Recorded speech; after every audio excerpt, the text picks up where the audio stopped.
Welcome back.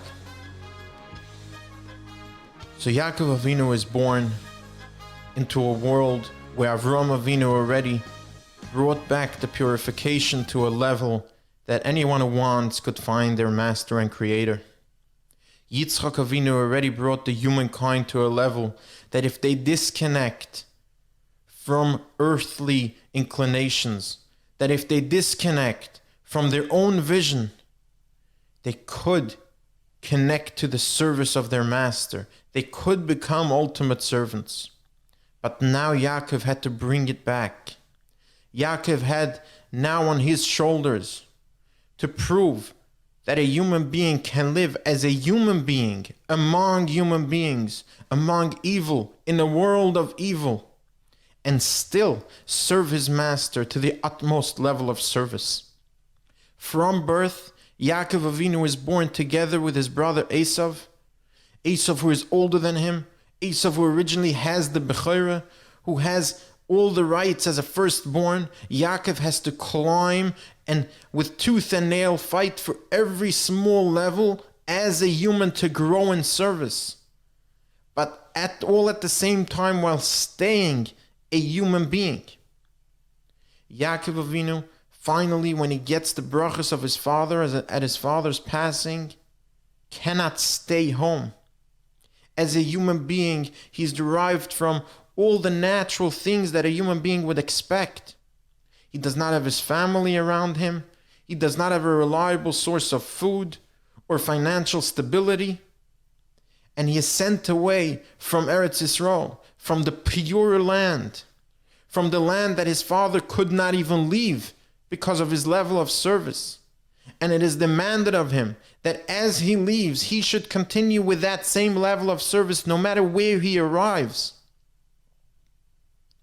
As he goes along this way, as we continue through the story of Yaakov Avinu, he has to connect with Lavan. He has to connect with someone who is a master in evil. Someone whose entire life is a life despising of service. A life of constantly trying to fool other humans into his own understanding of things. Yaakov Avinu is derived from a basic understanding of what a contract means. Yaakov Avinu is derived from choosing who his own other half would be, who he would marry. He is told one thing and he is given another. That was Yaakov Avinu's life. Yaakov Avinu works for Lavan under one condition and he is given another condition. And this is changed many, many times over, again and again and again, to bring Yaakov to a point where human nature pushes him in one direction.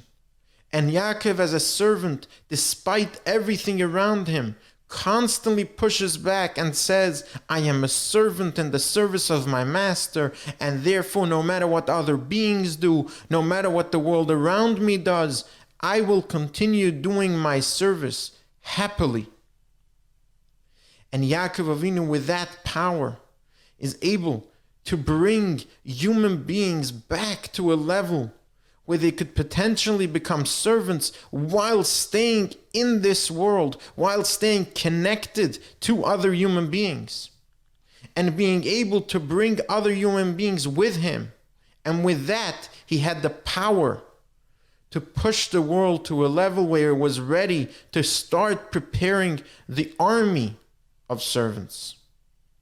And for that, Yaakov Avinu had to go through all the suffering of having and raising the 12 Shiftei Ka. He had to go through the suffering of being able to raise and challenge 12 different beings, each one with their own specialties, with their own unique talents, in order to prove to the world that every human being has the ability and capability, no matter what their background is, no matter what their understanding is, no matter what their level of talent is, no matter how unique they are, to prove that each and every one of them can become an ultimate servant. Yaakov Avinu, as he goes through his life, is even derived of knowing what happened to his own child, to his beloved child. With that, he goes through immense, tremendous suffering for many, many years.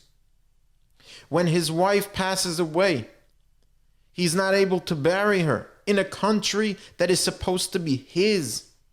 Going through again the challenges that Avram and Yitzchock went through to show that no matter what the logic tells you, and no matter what the understanding was and what you might think for yourself, still in this world, I am only a servant that does his master's will.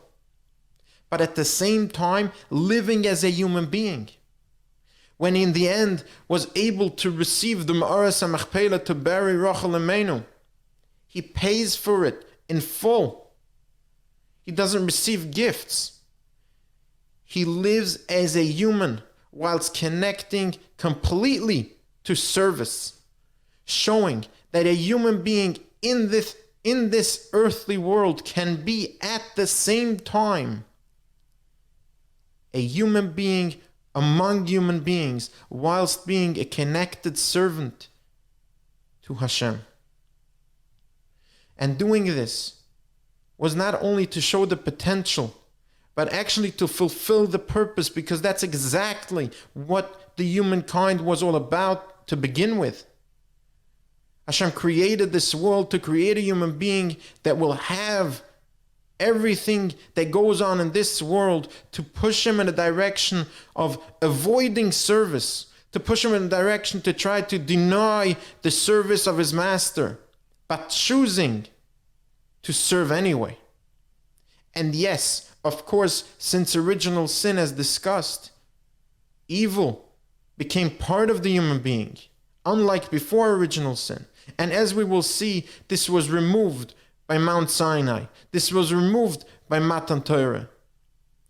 But for now, as evil was still within the human being, Yakov Avinu had to prove that living with evil from within, a person still has the ability to say, I will take every challenge as a human, not by closing my eyes, seeing the pain, feeling the pain. We know that when Yosef HaTzadik was taken away and Yakov Avinu did not know what happened to him, his Ruach HaKodesh was taken away from him, that he should not be able to somehow, at some level, ignore the pain.